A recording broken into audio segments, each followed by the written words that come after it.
So I've got my pot sitting pretty on fire already, and I've added vegetable oil, which I allowed to heat up. And I'm adding my curry. You'll be wondering why I'm doing this already. You realize that you taste some meals and the curry and thyme taste raw. This technique will help you to avoid that, right? So allow them to mix up, and you add your onions, diced onions, whichever style. Thankfully, one of my sisters was around. She helped to do these onions, the ring style. I mean, left to me, I just chop my onions anyhow. Onions is onions, whichever style. It is onions, whatever shape comes out. Onion is onions. Then you stir. After stirring for some seconds, you're allowed to fry. Then you add pepper. Oh my goodness, I love pepper. Oh, sorry, I'm a Yoruba lady, so we love pepper in Yoruba land. Sorry. However, if you do not like pepper, you could decide to take this out. It's actually not compulsory for you to have the scotch bonnet, which is Rodo. Then I just added Maggi now, Maggi Star. For me, I use only Maggi Star or no and salt for all my cooking. I am not a fan of different kind of seasoning for your meal. Just keep it, simple and healthy, basically. So you stir together. After frying for about 2 minutes, you add your gizzard. You could decide to use liver, but you agree with me that gizzard is cheaper than liver.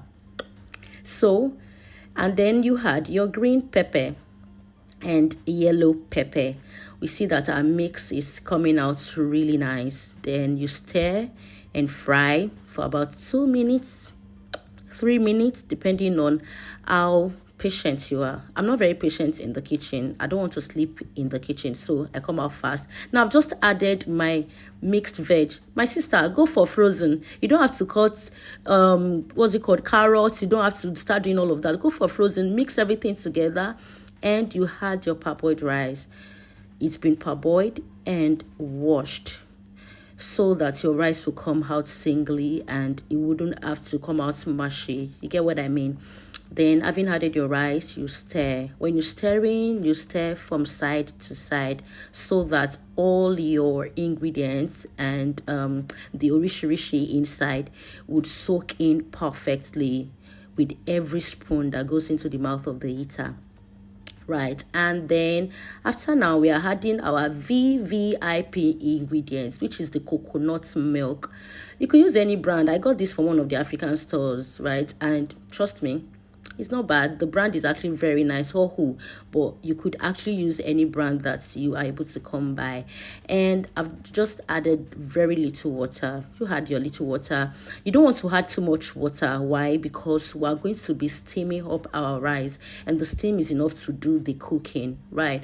So I've just added the paper sheet.